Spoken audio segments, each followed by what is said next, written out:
Then I turned and lifted up my eyes and looked, and behold, a flying roll. And he said to me, What do you see? And I answered, I see a flying roll. The length thereof is 20 cubits, and the breadth thereof 10 cubits. Then he said to me, This is the curse that going forth over the face of the whole earth. For everyone that's stealing shall be cut off as on this side according to it, and everyone that swearing shall be cut off as on that side according to it. I will bring it forth, says Jehovah of hosts, and it shall enter into the house of the thief, and into the house of him that swearing falsely by my name. And it shall remain in the midst of his house, and shall consume it with the timber thereof and the stones thereof. Then the angel that talked with me went forth and said to me, Lift up now your eyes and see, what is this that going forth? And I said, What is it? And he said, This is an ephah that going forth. He said, Moreover, this is their resemblance through all the earth. And behold, there was lifted up a talent of lead, and this is a woman that sits in the midst of the ephah. And he said, This is the wickedness. And he cast it into the midst of the ephah, and he cast the weight of leading upon the mouth thereof. Then I lifted up my eyes and looked, and behold, there came out two women, and the wind was in their wings, for they had wings like the wings of a stork, and they lifted up the ephah between the earth and the heaven. Then I said to the angel that talked with me, Where do these bear the ephah? And he said to me, To build it and house in the land of Shinar, and it shall be established and set there upon her own base. मैंने फिर आंखें उठाईं तो क्या देखा कि एक लिखा हुआ पत्र उड़ रहा है।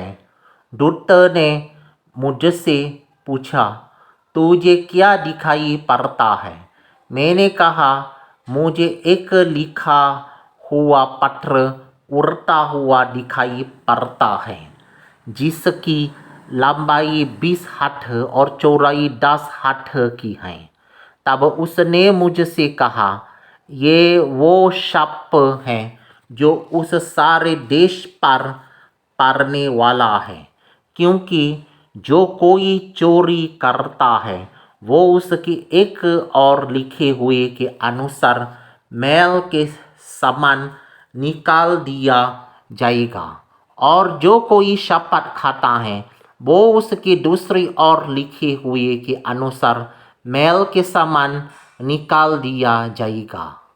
सेनाओं के यहोवा की यही वाणी है, मैं उसको ऐसा चलाऊंगा कि वो चोर के घर में और मेरे नाम की झूठी शपथ खाने वाले के घर में घूमकर ठहरेगा, और उसको लकड़ी और पत्थरों समेत नष्ट कर देगा।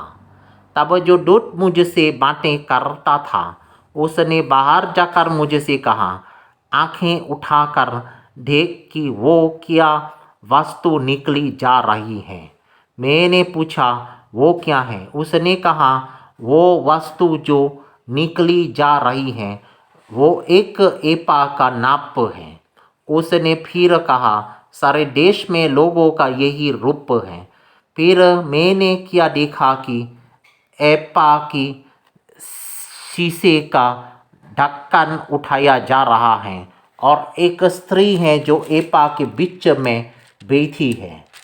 दूत ने कहा, इसका अर्थ दुष्टता है, और उसने उस स्त्री को एपा के बीच में दबा दिया, और शीशे के उस ढक्कन से एपा का मुंह बंद कर दिया।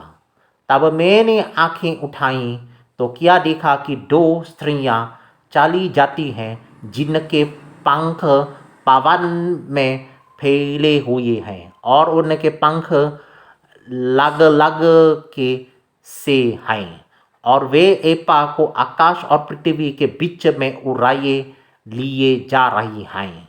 तब मैंने उस दूत से जो मुझसे बातें करता था पूछा, वे एपा को कहाँ लिए जाती हैं? उसने कहा, शिनार देश में लिए जाती हैं कि वहाँ उसके लिए एक भवन बनाए, और जब वो तैयार किया जाए तब वो एपा वहाँ अपने ही पाये पर खड़ा किया जाएगा। Alright, I have finished reading.